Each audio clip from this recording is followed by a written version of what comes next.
Hey everybody, Patrick Connor here, and welcome back to Knuckles and Gloves Boxing Radio. I'm here, the special edition of the show with Otto Wallin. Otto, how are you doing, sir? I'm doing good, thank you. Thanks for having me. Of course, for anybody who is unaware, they should be aware by now. U.S. boxing fans should be well aware, but top heavyweight from Sweden, and you will be challenging Dillian Whyte on October 30th at O2 Arena in London. It's a generic question, but how is everything going in the preparation for that? It's going good. I've been training since my last fight. That was in February, so I was expecting to fight July, and then it kept getting pushed back, and then finally we got this fight. So I've been training. I'm doing good, and we're sparring now, and everything's going well. It takes some patience to be preparing for fights and kind of being on the cusp of fights and stuff like that, and having them not quite go through. How are you dealing with that? Yeah, it's been tough this summer, to be honest. The last month, maybe August, that was a tough month for me because, like I said, I had expected a fight in July already, and then I didn't hear anything, and I was just training, and then nothing would happen. But I'm happy now that I stayed focused, I stayed disciplined, I stayed in the gym. Had a couple of days off, with my girlfriend, but that was pretty much it. And then kept training, and now, like I said, I'm very happy that I kept training because now the fight's here, a big fight. So if I didn't put all that work in, I would be in a much worse spot. Well, October 30th, for people in the U.S., that's the day before Halloween. Do people in Sweden have much interest in celebrating Halloween? And if they do, or do you have any special costumes or anything like that for your ring walk planned? I haven't thought so much about that yet, but we celebrate in Sweden a little bit. I don't think as much as over here, but we celebrate for sure. When I was younger, I used to go out with my friends, trick-or-treating. So we would rack up some candy. That would be nice. That's how we spent it. Well, speaking of your childhood and your upbringing and whatnot, I don't want to spend too much time on it, but as far as your background, not a lot of U.S. fans are going to know much about you apart from the Tyson Fury fight. And it's a little bit unfair to just assign your importance to the Tyson Fury fight and what you've done since then. You were definitely an amateur with a whole lot of international experience and a pretty extensive amateur career. But how did you find your way to boxing? I found my way to boxing through my father, I think, because he was a boxer and he was a trainer later on. Then one of my older brothers, he was boxing as well. So when I was a kid, I used to play ice hockey and soccer and stuff like that. But then when I started high school, I was allowed to start training boxing for my parents. And then, first day I came down there, I just fell in love with it. I just knew that it was for me. It felt very natural for me. And I was really felt like I found home in a way. So I mentioned your international experience as an amateur. You fought in Latvia, Turkey, Finland, France, UK, Lithuania, Estonia, Germany. I mean, you fought literally all over Europe. How important is that high level amateur experience? How important is that to you, like in bringing that to the table against fighters like Tyson Fury, like Dillian Whyte? I think it's important. The amateur fights, they don't mean that much. Like if you take a loss, doesn't really matter. So it's all just racking up experience, I felt like. But yeah, my plan was to go to the Olympics and then turn pro. But fortunately, I was able to turn pro earlier. And I had thought that I was going to stay amateur for a longer time. But then, one day I got a phone call about turning pro, and for like maybe 6 months, I kept saying no to these guys, and the Sauerland brothers, they over in Europe, big promoter over there. So I didn't feel ready. I wanted more experience, but then, I just kept training and kept working. At some point I felt like, hey, maybe it's time to turn pro now because, I won't have to work anymore. I had a day job before that, and I felt like I was gonna, be able to just focus on boxing and become as good as I could get. So I turned pro when I was 22, and that that turned out to be a good age for me. I think the amateur experience is important, but also not turning pro too late, I think is good. You said you had a day job before boxing. What was that day job, and what would you be doing if you weren't a fighter? Well, if I wasn't a fighter, I don't know. But I had two jobs when I was younger. I was 15. I started at a hardware store, used to sell woods and stuff like that. You know, build houses and stuff. Then when I was about 18, I started working at a it's like a prison, but for mentally sick people. So instead of going to prison, they would come to us because they had mental issues. So yeah, I kept working there till I was 22, and when I turned pro. Well, since since losing to Tyson Fury, you have defeated Dominic Breazeale and Travis Kaufman. Travis Kaufman's another guy with a whole lot of amateur experience and considered a very decorated amateur on the U.S. scene.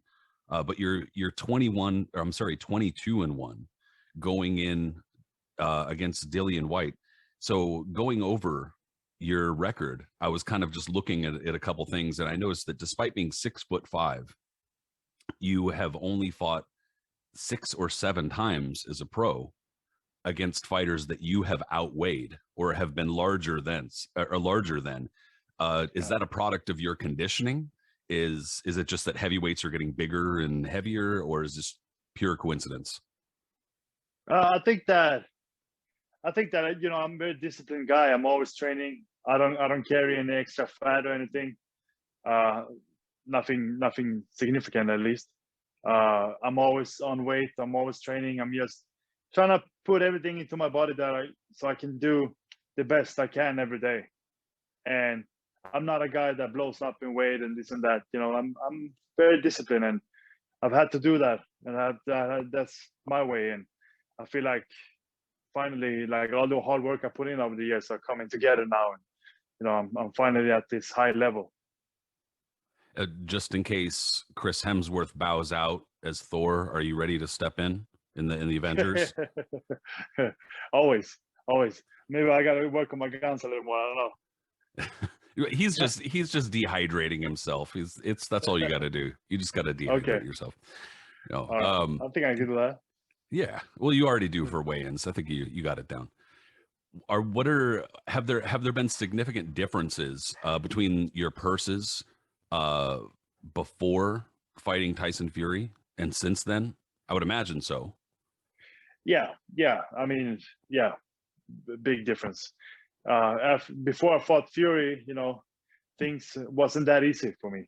You know, had to save all the money. I'm still saving money, of course, but sometimes I have to borrow money from my parents and stuff like that. So it's been a struggle sometimes, but I feel like it's all been worth it. And now, you know, after the Fury fight, you know, everything's turned around and going well for me. So I'm happy about that. It's been a long road, but I'm happy that it's coming together.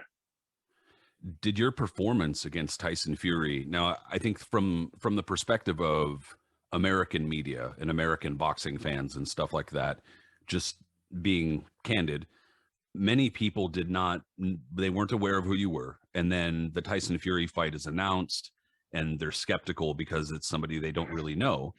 But you obviously put forth, I guess some of the words that would have been used were spirited, you know, effort and stuff like that. But the fact of the matter is you caught Tyson Fury with a very good punch, cut him up very badly, applied pressure, won clearly a number of rounds. That kind of performance against a fighter of Tyson Fury's caliber, was that like confirmation to you that you do belong on this world-class level? Yeah, it is. I always believed in myself. My team always believed in me, and I had great support from my family, and they always believed in me also.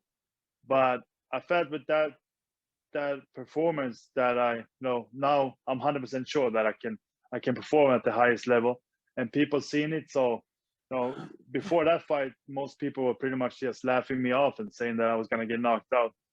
But now when I'm fighting Dillon White, I think a lot of people is actually giving me a shot here and showing me respect. So, you know, it's good. Well, and I don't want to just focus too much on the Tyson Fury fight, but I am curious, did you feel like you received support from the Swedish media, from people in Sweden when you went up against Tyson Fury? Do you feel as though you're receiving support now from your fellow Swedes going in against Dillian Whyte? Definitely, yeah. I'm getting great support from Sweden. They were proud of my performance with Fury, and now a lot of people are writing me saying, "Hey, I like Dillian, but we got you for this fight. You're gonna win, and we're proud of you." So it means a lot for me.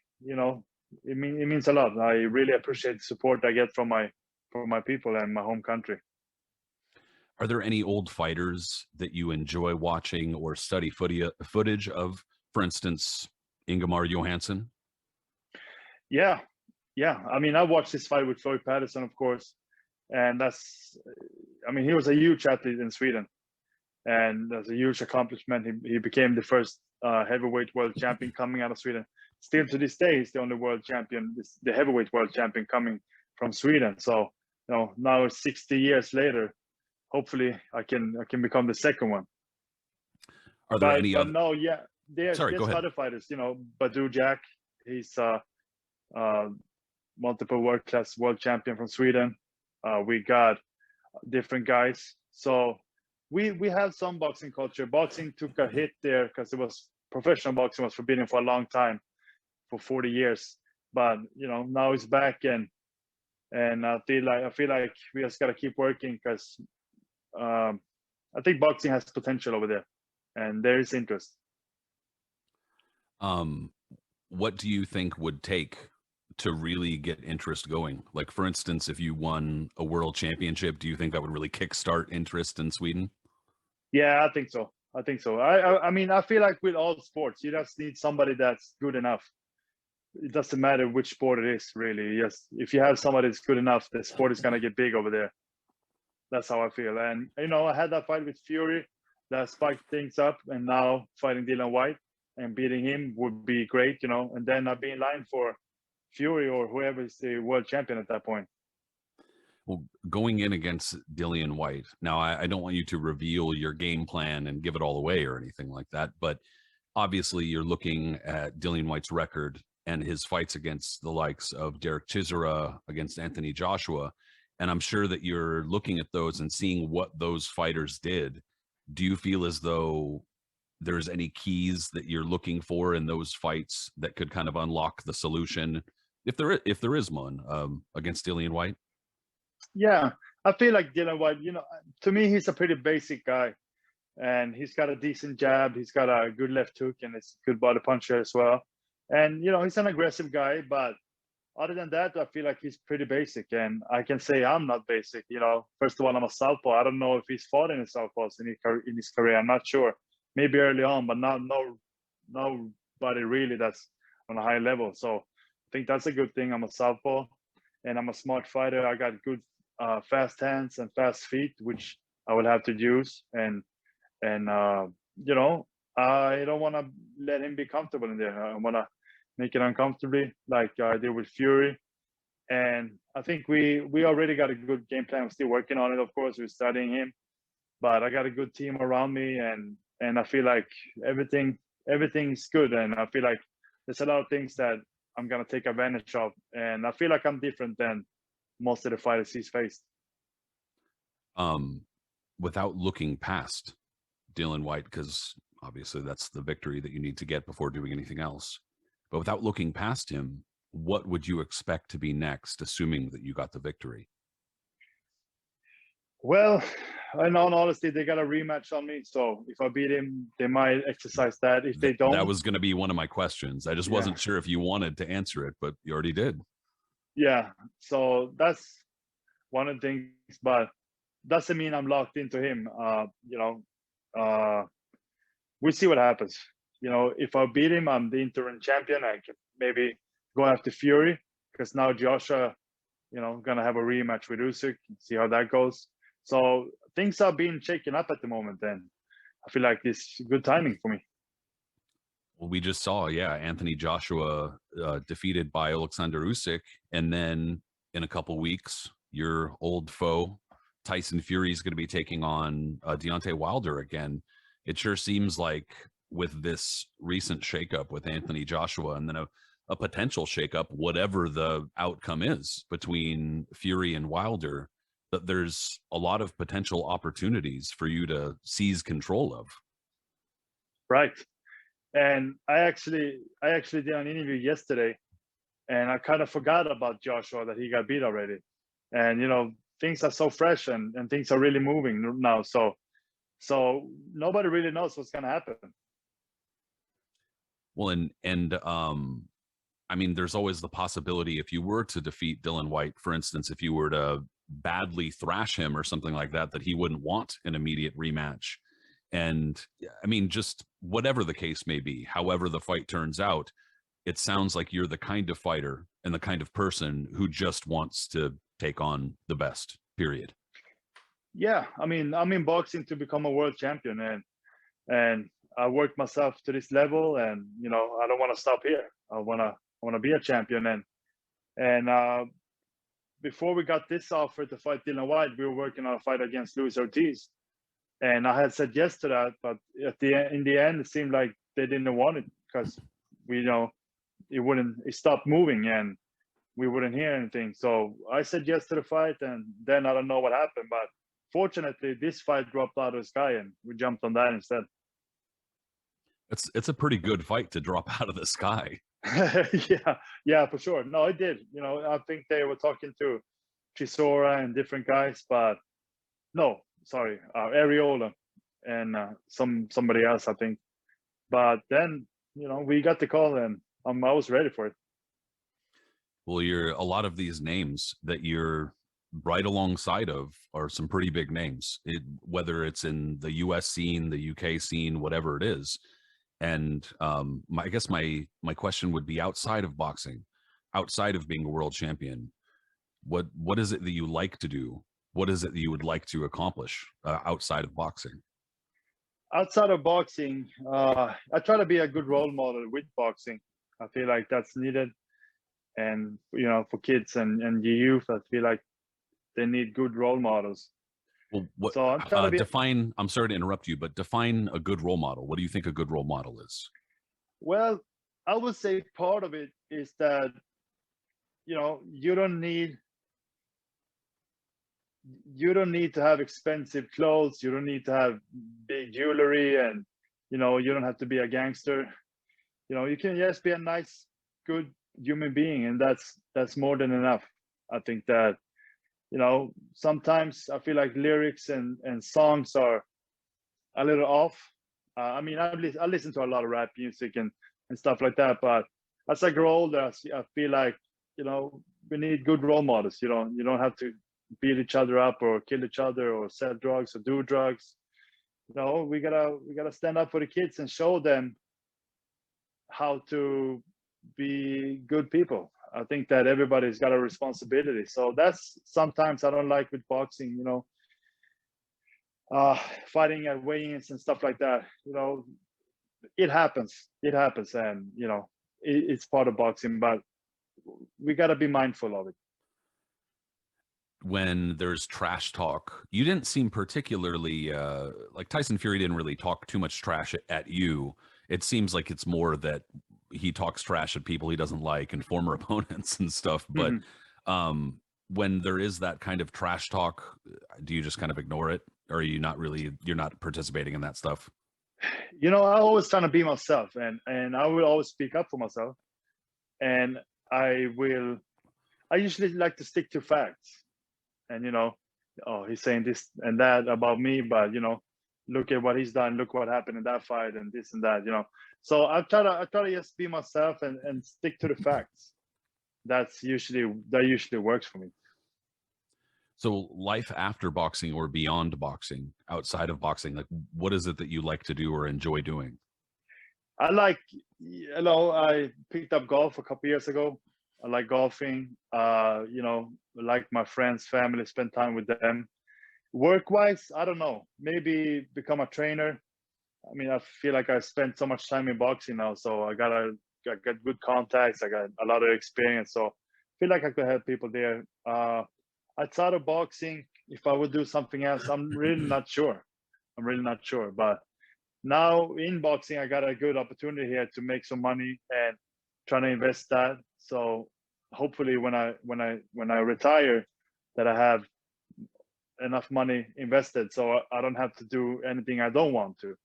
I don't think I can just retire and lay on the couch. That's really not me. But I want to have the option of doing what I want to do, and So, which I don't really know what is right now. well, I guess you don't have to have a plan. I mean, the plan for right now is Dillon White. So Right. Yeah. that's the focus. Yeah. I guess one quick question before I let you get out of here and get back to your normal routine and to your training and whatnot. Fun question, just out of curiosity. This is the kind of thing that a lot of fans like to hear, but what fighter would you say hit you the hardest?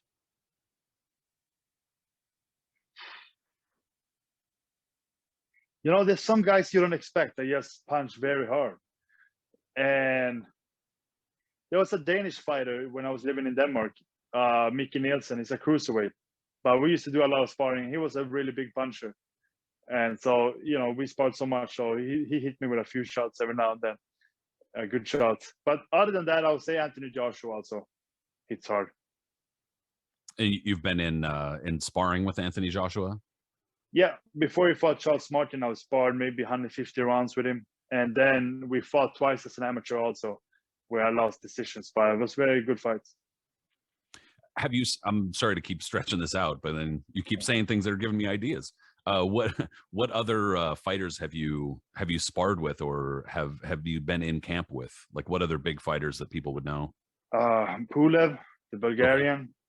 I sparred with him. I sparred with Adam Kovnatsky. We sparred a lot. Big Baby Miller, we sparred before. Zhang Shilei from China. Polish cruiserweight, Globatsky. He was world champion. Who else? I'm sure there's more, but it's hard to keep track of. But that's probably the biggest names. That's still a pretty good list of names. All right, I swear. Yeah. last question. How many languages do you speak? I speak Swedish, English, Danish, because I used to live there. It's kind of similar to Swedish, but I speak a little bit of German. It's been a long time now, so I probably forgot most of it. But if I go there, probably could pick up some, enough to get around at least. Well, if you're dealing with the Sauerlands, I would imagine you need a little bit of German, right? Yeah, right. All right, Otto, I want to wish you all the luck, on October 30th against Dillon White. I hope everything turns out exactly how you want it to turn out. And thank you so much for spending the time speaking with me. Thank you very much for having me. All right, everybody, thank you so much for listening in, and tune in to all the future episodes and follow us on social media. Thanks so much.